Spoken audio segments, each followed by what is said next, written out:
பிந்தது. வீடு முழுதும் ஓட்டை. எப்படி வரும் மழை? வானத்திலும் வேறில்லா மரமாய் மின்னல். வறட்சி கணக்கெடுப்பு அழகாய் செய்தன ஊர் தாண்டும் பறவைகள். வந்து வந்து போகிறது வகுப்பறைக்குள் வண்ணத்து பூச்சி. பூவாய் குழந்தைகள். தின்ன பழத்திற்கு ஈடாய் தருகிறது ஒரு மரத்தை பறவைகள் எச்சமிட்டாவது. நதியில் மரமுதிர்க்கும் பூ. முடிவில்லா கவிதை பயணம். இதுவரை ஹைக்கு தந்தவர் கு சித்ரா, தர இருப்பவர் பா ஸ்ரீனிவாசன். சொந்த வீட்டில் அகதிகளாய் குழந்தைகள், அலுவலகங்களில் கணவன் மனைவி, அலுவலகங்களில் கணவன் மனைவி. மரங்கள் இல்லாத ஊரை விட்டு வெளிநடப்பு செய்தது மழை. பூமி தாய்க்கு கள்ளிப்பால், பூமி தாய்க்கு கள்ளிப்பால். தொழிற்சாலை கழிவுகள் வயல்வெளிகளில், தொழிற்சாலை கழிவுகள் வயல்வெளிகளில். வெற்றிகரமாய் நடந்து முடிந்தது அறுவை சிகிச்சை, வெற்றிகரமாய் நடந்து முடிந்தது அறுவை சிகிச்சை. காணவில்லை சிறுநீரகத்தை, காணவில்லை சிறுநீரகத்தை. கண்ணீருடன் தமிழ் பெண்கள், கண்ணீருடன் தமிழ் பெண்கள். சுனாமி இல்லை மெகா தொடர்கள். நன்றி, வணக்கம். ஹைக்கு வழங்கியவர் பா ஸ்ரீனிவாசன். அடுத்து பிறமொழி கவிதை நேரம். மஹமூத் தர்வேஷ் என்ற பாலஸ்தீன கவிஞர் அரபு மொழியிலே எழுதிய கவிதையின் மொழிபெயர்ப்பு இது. தூரத்து இலையுதிர் காலத்தில் ஒரு மழைத்தூறல் என்பது இந்த கவிதையினுடைய தலைப்பு. தூரத்து இலையுதிர் காலத்தில் ஒரு மழைத்தூறல். பறவைகள் நீல நிறம், நீல நிறம். பூமி ஒரு பெருவிருந்து. விமான நிலையத்தின் மேலாய் ஒரு மேகமாய் கிடக்க விரும்புகிறேன் என்னாதே. ஒரு புகையிரதத்தின் ஜன்னலியூடு விழுந்த என் தேசத்தினின்று நான் வேண்டுவதெல்லாம் என் அன்னையின் கைக்குட்டையும் புதியதொரு மரணத்தின் காரணங்களுமே. என் தேசத்தினின்று நான் வேண்டுவதெல்லாம் என் அன்னையின் கைக்குட்டையும் புதியதொரு மரணத்தின் காரணங்களுமாக இருக்க என் உடல் விட்டு ஏன் விலகி ஓடுகிறாய்? சோகமான இலையுதிர் காலத்தில் ஒரு மழைத்தூறல். வாக்குறுதிகள் பச்சை நிறம், பச்சை நிறம். சூரியன் சேற்றால் ஆனது. மல்லிகையை கொல்லுகையில் உனை கண்டேன் என்னாவே. ஆஸ்பிரினும் மரணமும் விற்பவனே, என் முகம் ஒரு மாலை பொழுது போல் இருந்தது. என் மரணம் ஒரு கர்ப்பம். தூரத்தே இருப்போரின் பேச்சையெல்லாம் மறந்த என் தேசத்திலிருந்து நான் வேண்டுவதெல்லாம் என் அன்னையும் கைக்குட்டையும் புதியதோர் மரணத்தின் காரணங்களுமே. இது அரபு மொழியிலே பாலஸ்தீன கவிஞர் மஹமூத் தர்வேஷ் என்பவர் எழுதிய கவிதை.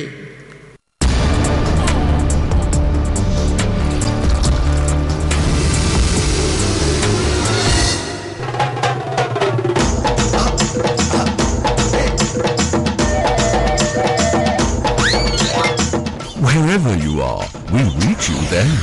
The professional courier. Hong Kong shopper. சிறப்பான சிங்கார சென்னையில் தரமான சீன சிறப்பு அங்காடி. குறைந்த விலையில் வாங்கி நிறைவான மனதுடன் செல்ல ஹாங்காங் ஷாப்பர். 676 அண்ணா சாலை, ஆனந்த் தியேட்டர் அருகில். அடுத்ததாக பார்வையாளருக்கு அறிவிக்கப்பட்ட போட்டிக்கு முடிவு தெரிவிப்பதற்கு முன்னாக சிறப்பு விருந்தினராக வந்திருக்கிற கல்யாண சுந்தரம் அவர்கள் அவருடைய கவிதையை நமக்காக பரிமாறுவார்.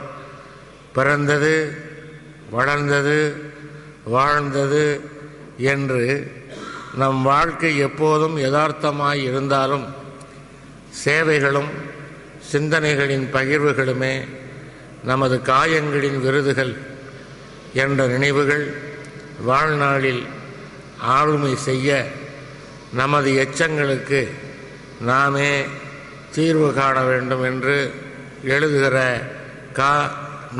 கல்யாண சுந்தரம் இப்பொழுது அவருடைய கவிதைகளை நமக்காக வழங்குகிறார். அனைவருக்கும் வணக்கம். சுனாமி பற்றிய ஒரு கவிதை. மனித குலத்தை மண்ணோடு புதைக்க வந்த சுனாமி அலைகளே, உங்களின் கோரப்பசியால் கடல் அலைவாழ் நெய்தல் நில மானுட வாழ்வு நூலருந்த பட்டமானது. மானுடத்தின் மன அமைதியே கடற்கரையில் தாளாட்டும் அலைகள் என நாங்கள் இதுவரை தப்பு கணக்கு போட்டிருந்தோம்.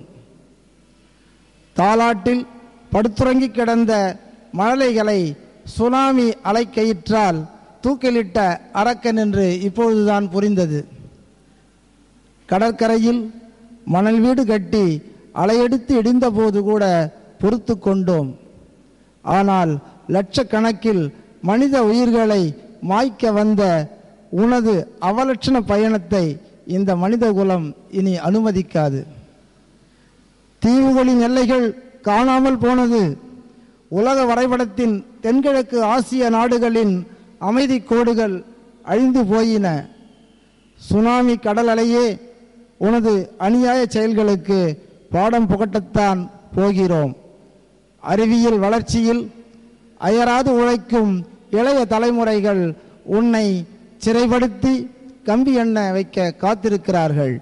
இனி மீண்டும் நீங்கள் காவியம் பாடும் அலைகளாகி அடக்கி வாசியுங்கள். இனி மீண்டும் நீங்கள் காவியம் பாடும் அலைகளாகி அடக்கி வாசியுங்கள். திரவியம் தேடும் திரைக்கடலாவீர், காதலர் போற்றும் கடற்கரை கடலாவீர். அடுத்த பொங்கலில் பொங்கல் பொங்கும்போது பொங்கலோ பொங்கல் என்று மனம் நிறைய கூவி மனிதம் மகிழ வேண்டும். காரணம், பொங்கல் என்று சொல்லும்போது அலைகடலின் சுனாமி பொங்கி எழுந்ததுதான் கண்முன் நிற்கிறது. சுனாமியால் உறவிழந்தோர், வாழ்விழந்தோர், வம்சம் இழந்தோர் ஆயிரம் ஆயிரம். அலைகடலே, உலக வரைபடத்தின் எல்லைகளை கவனத்தில் கொள். அலைகடலே, உலக வரைபடத்தின் எல்லைகளை கவனத்தில் கொள். கருக்கொண்டு வெளிவரும் சுனாமியை உன்னுள் சிதைத்துவிடு. கருக்கொண்டு வெளிவரும் சுனாமியை உன்னுள் சிதைத்துவிடு. உனது அத்துமீறல்களை இந்த மானுடம் இனி அங்கீகரிக்காது, இனி அங்கீகரிக்காது, இனி அங்கீகரிக்காது. அடுத்த ஒரு கவிதை. வரதட்சணையால் மணமகளின் எண்ணங்கள்.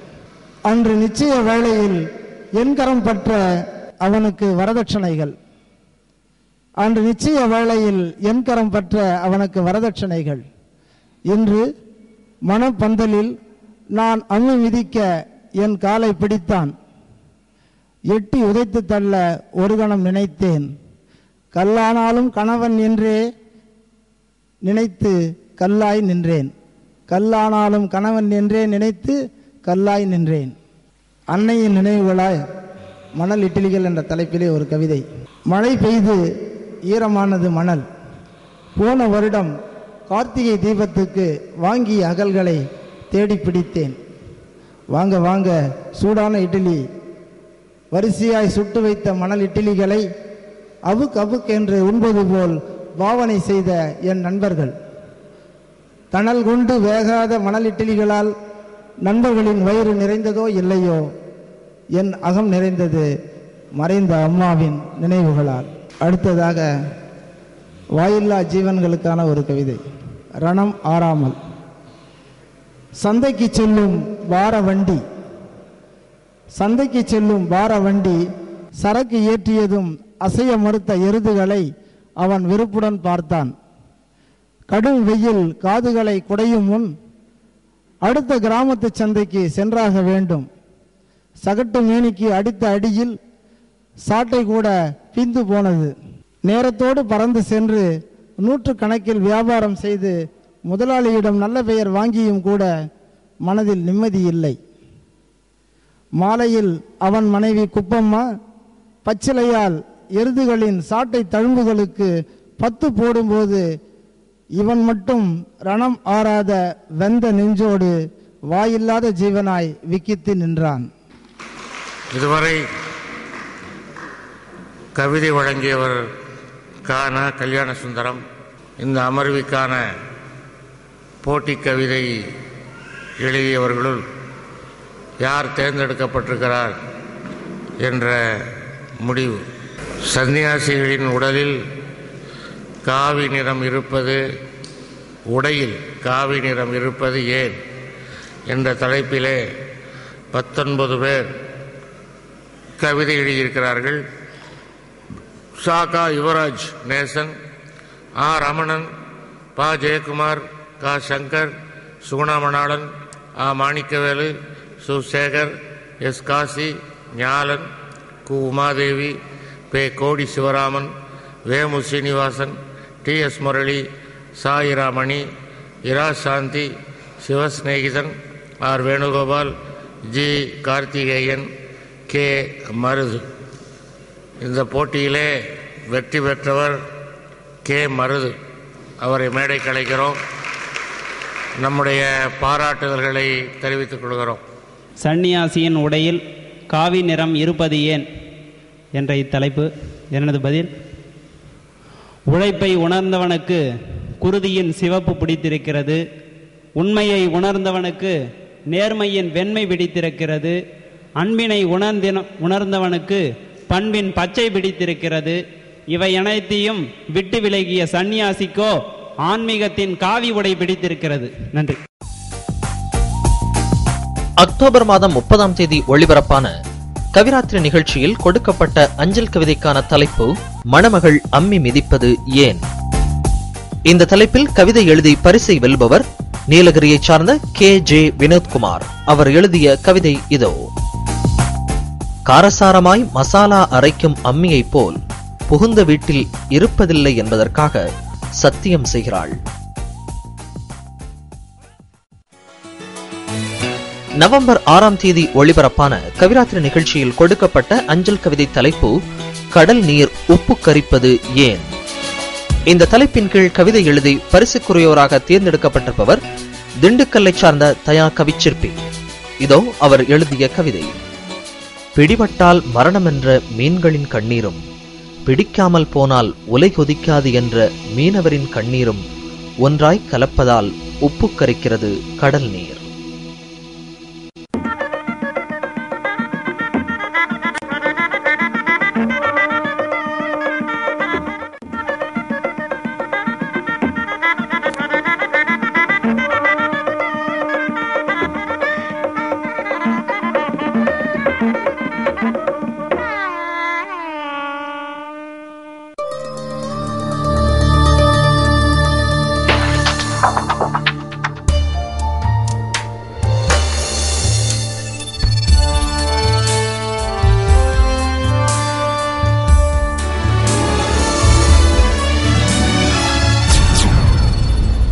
Gulf Asia Vision Network.